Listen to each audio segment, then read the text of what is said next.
7వ అధ్యాయము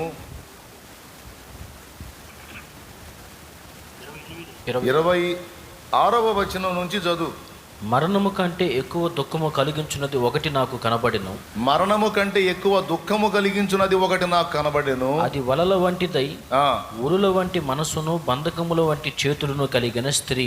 ఒక్కసారి ఆ మాట ఆలోచించండి. ఆడవాళ్ళని ఎట్ట తిడుతున్నాడో చూడు పాపం. ఇంతసేపు తిట్టేవాడు 1000 మందిని ఎందుకు చేసుకున్నాడో.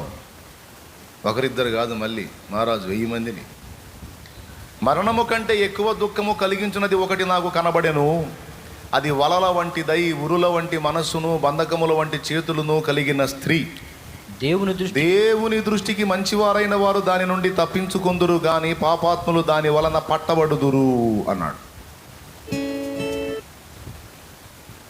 చూడండి, ప్రసంగ ఆడవాళ్ళని అట్ట తిట్టాడు.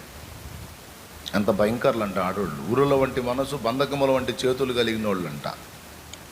ఏమండి, అప్పుడు ఈ బైబిల్ మగాళ్ళకే అయి ఉండాలి, మళ్ళీ ఆడవాళ్ళకి ఎందుకు బైబిల్? ఇంతసేటు తిడతా. ఏమండి, ఇక్కడేమో ఉరుల వంటి మనసు బంధకముల వంటి చేతులు అంటాడు. ప్రకటన గ్రంథం 14వ అధ్యాయంలోనేమో స్త్రీ సాంగత్యము చేత అపవిత్రము కానివారు అంటాడు. అసలు ఎవరు ఈ స్త్రీ? ప్రకటన 14లో ఆ 144,000 మంది స్త్రీ సాంగత్యమున అపవిత్రులు కానివారు అంటాడు. దాన్ని కొన్ని సంఘాలోళ్ళు పెళ్లి కానోళ్ళని పెట్టేశారు. పెళ్లి చేసుకుంటే పురుషుడు అపవిత్రుడు అయిపోతాడు. మరి కానా పెళ్లి విందుకి ఏసై ఎందుకు పోయి మరి నీళ్ళని రాక్షరసంగా మార్చి మరి వాళ్ళకి ఎందుకు ఫంక్షన్ కంటిన్యూ చేయించాడో? మరి అపవిత్రమైన కార్యాన్ని దేవుడు ప్రోత్సహించాడా? ఏమండి, పురుషుడు వివాహం చేసుకుంటే అపవిత్రుడు అయిపోతాడు. అందుకని పెళ్లి కానోళ్ళు పరిశుద్ధులు అన్నారు. పెళ్లి కానోడు పరిశుద్ధుడు కాదు, క్రీస్తు రక్తం చేత కడగబడి పరిశుద్ధ పరచబడిన వాడు పరిశుద్ధుడు. అది పెళ్ళి అయినోడైనా పెళ్లి కానోడైనా. పెళ్లి పాపం అని ఎక్కడుంది? వివాహం అన్ని విషయములలో ఘనమైనది గాను పాన్పు నిష్కల్మషమైనది గాను ఉండవలని హెబ్రీ పత్రిక 13:4లో సాక్ష్యం ఇచ్చాడు. పెళ్ళి అపవిత్రమైంది కాదు. స్త్రీ సాంగత్యం అంటే భార్యాభర్తల అనుబంధం అపవిత్రమైంది కాదు. కానీ మనకు అపవిత్రత కలిగించే స్త్రీ ఒకతే ఉంది. ఉరుల వంటి మనసు బంధకముల వంటి చేతులను కలిగినటువంటి స్త్రీ ఒకటి ఉంది. ఆమె గురించి మాట్లాడుతున్నాడు దేవుడు. ఎవరి స్త్రీ? ప్రసంగి గ్రంథంలో 7లో మనం చదివినటువంటి ఆ వచనంలో 26లో మరణము కంటే ఎక్కువ దుఃఖం కలిగించేటువంటి ఆ బాధాకరమైన విషయం ఏంటి? వలల వంటిదై ఉరుల వంటిదై. ఏమండి, ఉరుల వంటి మనసు బంధకముల వంటి చేతులు కలిగిన స్త్రీ. దేవుని దృష్టికి మంచివారైన వారు దాని నుండి తప్పించుకుంటారు, పాపాత్ములు దాని వల్ల పట్టబడతారంటే ఎవరిని పట్టుకుందామని తిరుగుతుంది ఈ స్త్రీ.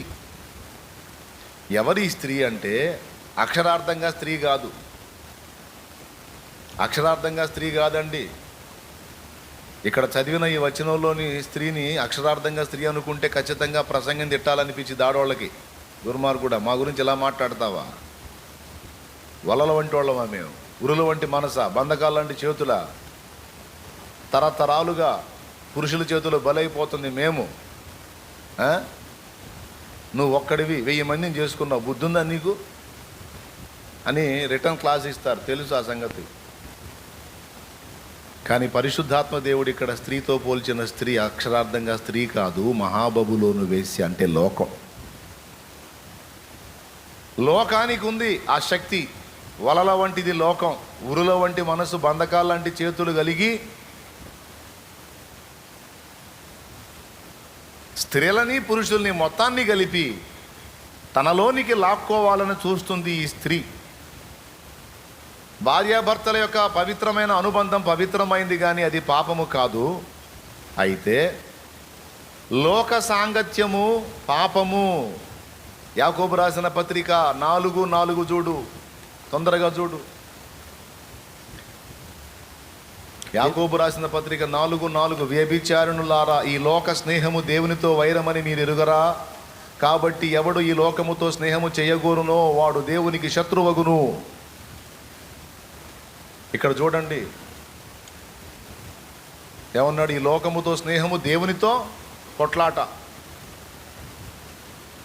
కాబట్టి లోక సాంగత్యం మనకి పనికిరాదు. అదే యాకోబు రాసిన పత్రిక 1:27లో దిక్కులేని తండ్రి అయిన దేవుని ఎదుట పవిత్రమును నిష్కలంకమునైన భక్తి ఏదనగా దిక్కులేని పిల్లలను విధవరాండ్రను వారి ఇబ్బందిలో పరామర్శించుటయు ఇహలోక మాలిన